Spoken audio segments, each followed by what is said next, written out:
first reactions are obviously it's a very special moment in my life. It's a lot of responsibility and something that I'm really looking forward to. I didn't realize when this transition happened in my own head of starting off as a player, just wanting to play for India, and now having the responsibility to be captain in all three formats.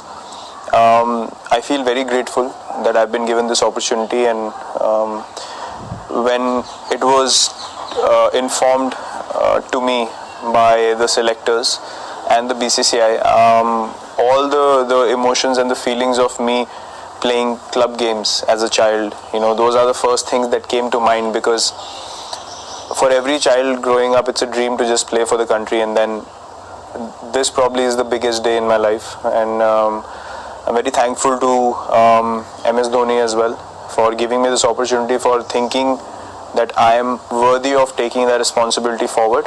And I'm very grateful to his contribution in the whole process as well, and I've learned a lot from him in terms of leadership, in terms of conducting myself, how to take the team together. So it couldn't have been done in a better way, in such a respectful and a humble way by him, and at the same time, me understanding what the situation is like and having that respect and the regard for him. I feel really, really wonderful about this moment. Well, test captaincy, I think I was told, I think a day before the meeting, that MS is not going to play the first test in Adelaide and I'm going to be captaining the country, and it was quite surprising for me because I didn't expect it at all. Because in my head I was still finding my feet in test cricket as a batsman, but the responsibility worked beautifully for me.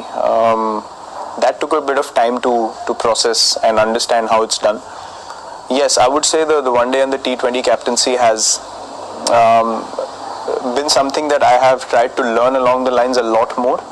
But at the same time, I feel a lot more confident, taking it up and starting it off straight away, because of the kind of cricket that I have played in the shorter formats, and what I have learned being in different situations in that particular format is something that will really help understanding the game much better. So yes, I've been preparing in my own head. MS has been speaking to me as well about strategies, about how situations need to be approached, because he also, I think, in his head understood that it's very important to guide me and to teach me as well, knowing that the kind of legacy that he's set up, it's very important for the person coming in next to take that forward and not be in a state of confusion. So I think, as I said, it's been a wonderful process. Well, it's a win-win situation, for the new captain coming in, still having that guy, for advice, for his inputs, for the cricketing brain purely that he has. But what I'm really, really happy about, and what I'm most pleased about, is the fact that he'll be able to play free cricket. He'll be able to express himself as the aggressive MS Dhoni that we knew when he came into the team. Somewhere as a player, you understand that responsibility can take that away from you. I think it's time he enjoys his cricket for how much ever time he wants and really express himself, because he's taken so much burden for the country and now it's his time to enjoy it. Obviously these are massive shoes to fill, there's no doubt. You think of MS Dhoni and the first word that comes to mind is captain. You don't relate MS Dhoni in any other way. For me, he's always going to be my captain because I started my career under him. He's handing over the leadership to me. For me, he'll always be my captain. He'll always be the person who guided me initially, who gave me opportunity, who gave me ample space and ample time to grow as a cricketer, who saved me from getting dropped for the team many a times. And that's why there's huge amount of respect, mutual respect from my side towards him and from his side towards me, because he understands that being given an opportunity, I have tried to work as hard on my game and actually improved on the mental side of things so that I can take up the responsibility later. So we share a wonderful friendship, and I couldn't be more lucky to still have him around for ideas, but at the same time have him express himself and just totally enjoy his cricket. See, on the field, obviously I'll be running to him quite a lot. That's what I feel. Even now, when he was captaining, we would always have discussions and come to a conclusion. About the batting bit, if I ask him where he wants to bat, I know what kind of a person he is. He'll tell me wherever you want me to bat. I know he is like that, but I would love to see him bat higher up, usually than what he's been playing for the last few years, and totally enjoy his cricket. If MS Dhoni enjoys his cricket and plays the way he has in his initial years, the team is in a very solid space. And his cricket ability, his understanding of the game, understanding of situations is priceless.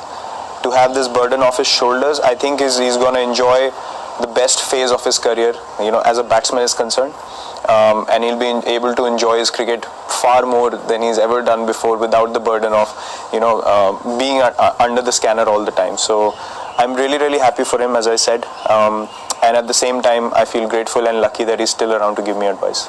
Well, added responsibility has always worked for me in a sense that you have no room to be complacent.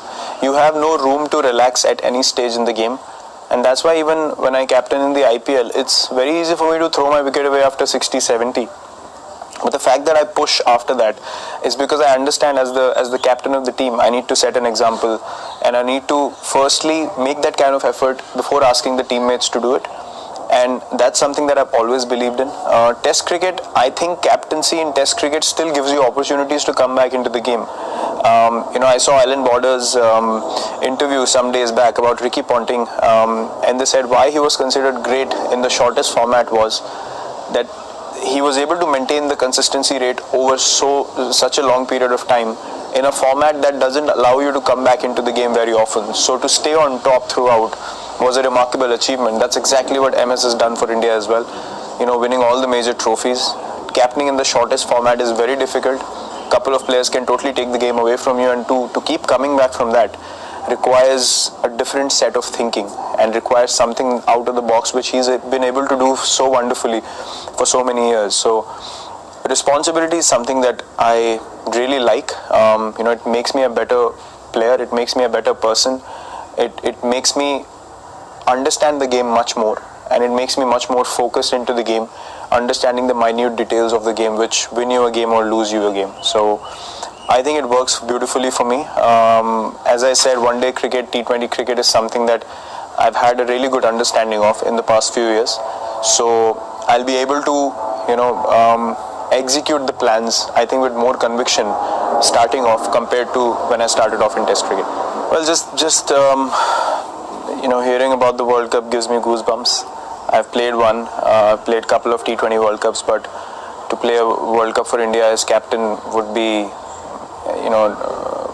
the biggest achievement of my life, I think.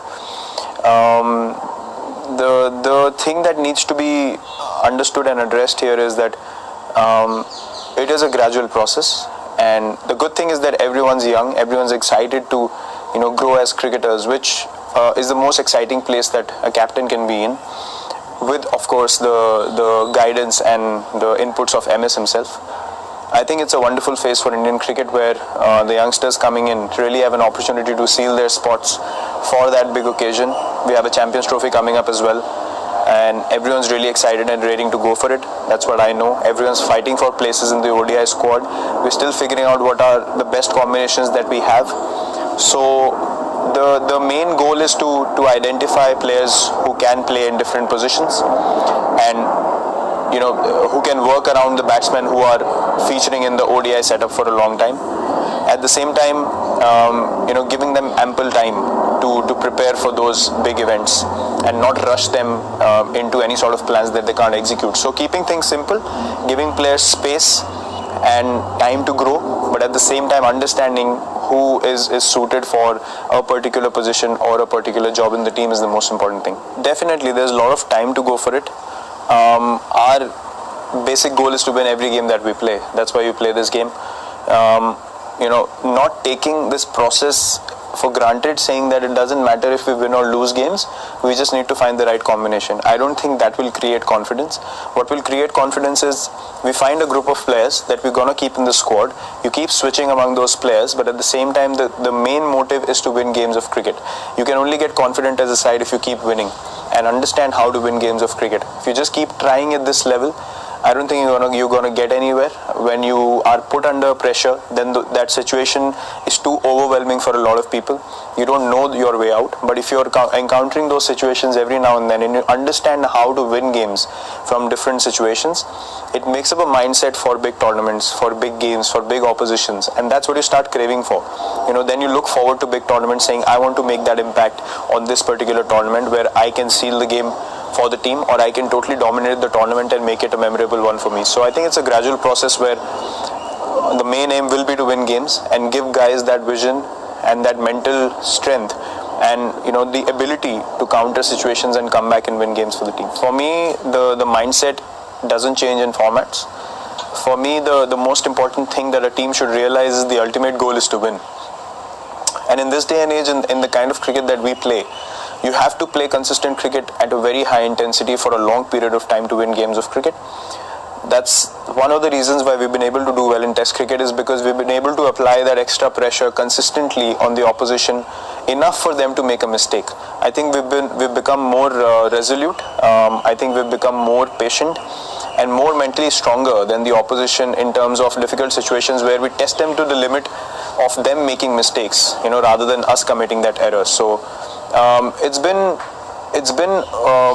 a gradual process to get to that level in Test cricket, but I think in shorter formats and in limited overs, the guys will be more freely giving their very best and play at the highest intensity possible for them, and that's the only way you can stay on top in international cricket nowadays. For that we train well, for that we practice really hard, and it's a gradual effort that you put in every day, and everyone should take equal ownership of the result that the team is going to have, and take equal responsibility in order to achieve that particular result. So the style of captaincy for me doesn't change. I would still like to see the team go for the win from any situation, and try to come back from different situations every now and then for us to be